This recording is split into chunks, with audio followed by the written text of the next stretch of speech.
Olá, aqui é o Dr. Todd Grande. Hoje trarei uma atualização sobre o caso de Vance Bolter. Muitas novas informações surgiram desde que lancei meu vídeo original sobre este caso, incluindo a prisão de Vance e detalhes sobre outros crimes alegados. Primeiro vou apresentar um breve histórico com a linha do tempo atualizada do crime.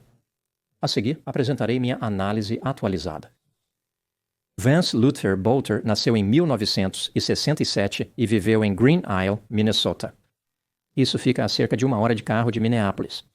Fica a sudoeste da cidade. Vance era casado e tinha 5 filhos. Ele tinha várias conquistas educacionais, incluindo um doutorado em educação e liderança. Ele teve uma carreira diversificada, com extensa experiência na indústria alimentícia. Eventualmente, ele trabalhou para funerárias e teve sua própria empresa de segurança armada. Ele se dizia especialista em segurança com experiência de trabalho em diversos lugares do mundo.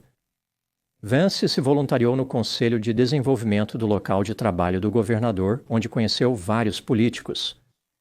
Segundo a polícia, Vance Bolter realizou um tiroteio motivado politicamente que tirou a vida de 2 pessoas e feriu outras 2. Aqui está o que eles dizem que aconteceu. Em 14 de junho de 2025, por volta das 2 da manhã, Vance Bolter se vestiu como um policial e entrou em um de seus veículos de segurança, que ele havia equipado para parecer um veículo policial. Era um veículo utilitário esportivo Ford Explorer 2015. Ele dirigiu até Champlain, Minnesota, não muito longe de Minneapolis, onde se aproximou da porta da frente de uma casa ocupada por um senador estadual democrata chamado John Hoffman e a esposa de John, Yvette. Ele gritou: "É a polícia, abra a porta."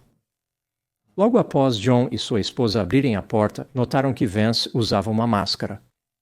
Um ou ambos disseram a Vance que ele não era um verdadeiro policial. Vance respondeu: "Isso é um assalto."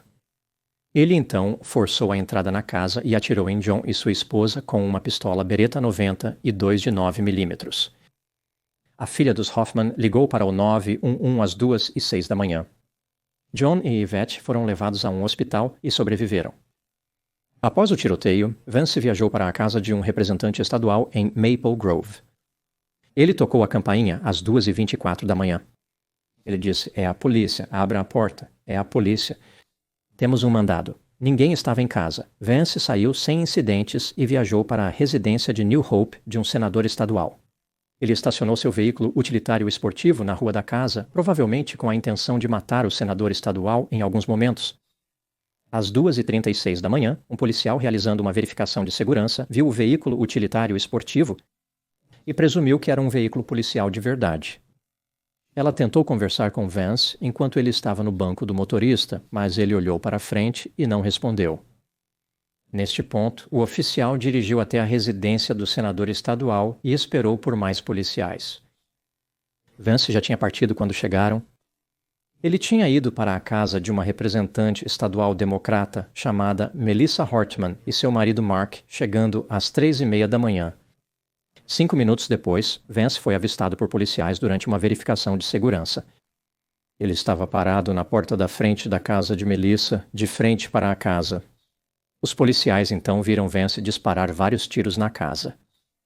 Vance matou tanto Melissa quanto Mark e escapou pela porta dos fundos. Inicialmente, a polícia disse que encontrou um manifesto no falso veículo utilitário esportivo policial de Vance, mas depois disseram que era uma lista de nomes de pessoas que Vance queria assassinar. Muitos eram democratas. Perto da casa de Melissa Hortman, a polícia achou uma Beretta 92 desmontada, 3 pentes de munição e uma máscara. A Beretta 92 era a arma do crime. Às 6:18, Vance enviou uma mensagem de texto em grupo para sua esposa e familiares. Entre outras coisas, ele escreveu: "Papai foi para a guerra ontem à noite, e eu não quero dizer mais porque não quero implicar ninguém."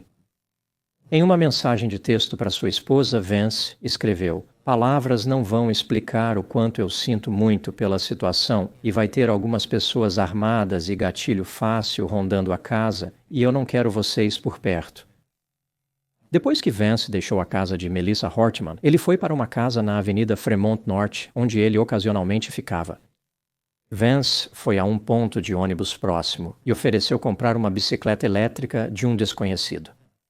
Ele pegou o ônibus até a residência desta pessoa, onde ele pediu para comprar o sedã Buick do indivíduo. O vendedor era apenas um estranho abordado por Vance, sem qualquer conexão prévia com ele. Vance dirigiu até um banco em Robbinsdale e sacou $2.200. Ele pagou a pessoa pela bicicleta e pelo carro. A polícia encontrou o Buick abandonado na rodovia 25 a oeste da casa de Vance, em Green Isle. Seu chapéu de cowboy estava dentro. Ele usava este chapéu quando sacou dinheiro no banco. No dia 15 de junho, 2025, o dia após os tiroteios por volta das 9h10 da noite. Enquanto a polícia vasculhava a área ao redor de onde o Buick foi encontrado, eles localizaram Vance em um campo a cerca de 1 quilômetro de sua casa. Ele se rendeu e foi detido sem incidentes. Vance Bolter foi acusado de 2 homicídios e 2 tentativas de homicídio, todos em segundo grau.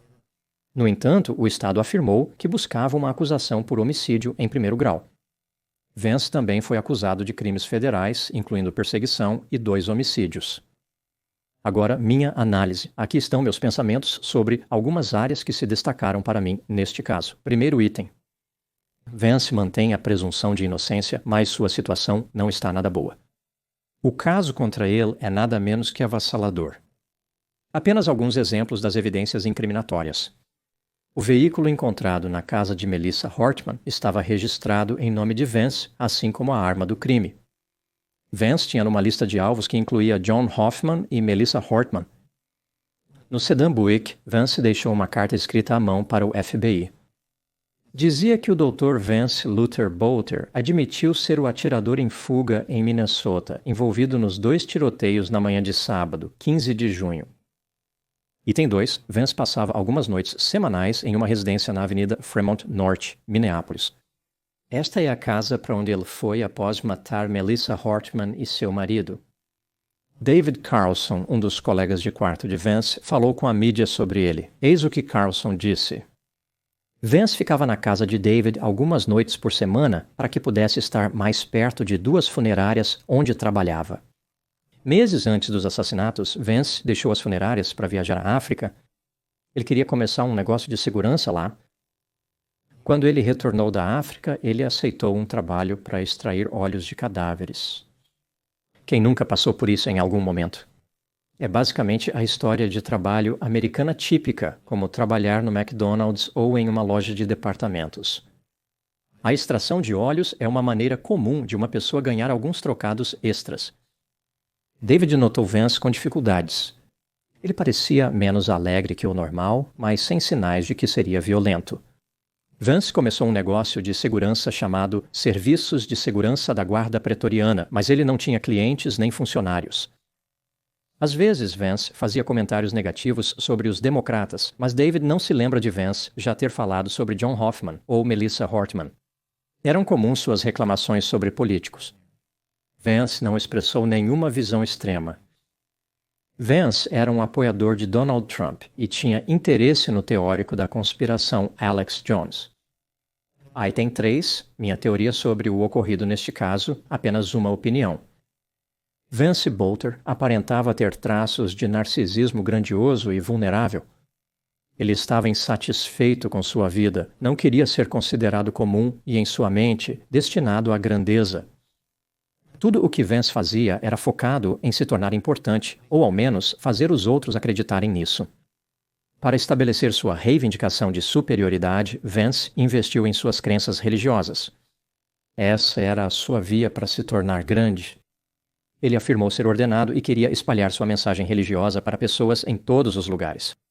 Em um discurso, Vance falou sobre sua grande recompensa no pós-vida. Ele não queria ir para o céu só para ouvir os outros contarem histórias. Ele disse que queria ter sua própria história para contar. A religião deu a ele uma direção para focar sua energia.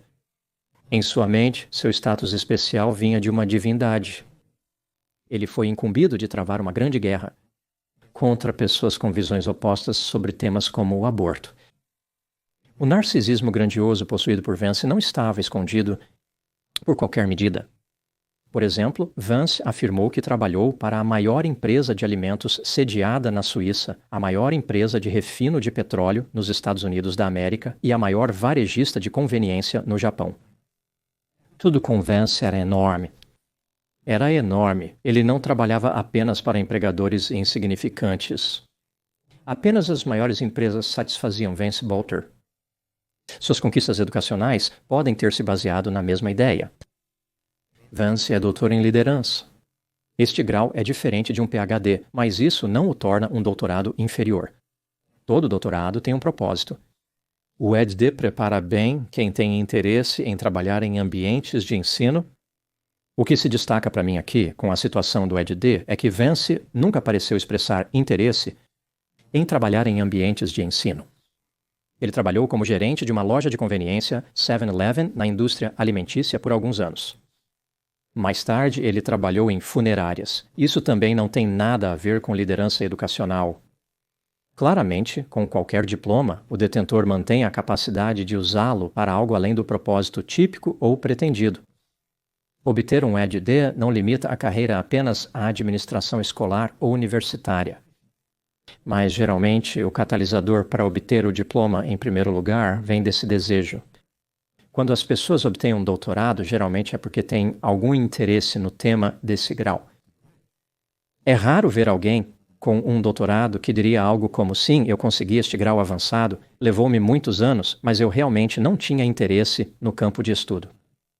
Eu apenas pensei que tinha um bom som. Isso me faz perguntar se Vance não escolheu este grau específico simplesmente porque ele queria que as pessoas o chamassem de doutor. Se alguém fosse buscar um doutorado para esse propósito, que é uma ideia ridícula, o doutor em educação seria uma escolha popular, porque muitos desses programas não possuem uma forte ênfase em pesquisa e estatísticas. Não é um grau fácil de obter, mas para algumas pessoas, pesquisa quantitativa de alto nível simplesmente não é algo para o qual elas têm aptidão. Se alguém não é bom em matemática, isso pode descartar o PhD, mas deixa o EdD como uma possibilidade.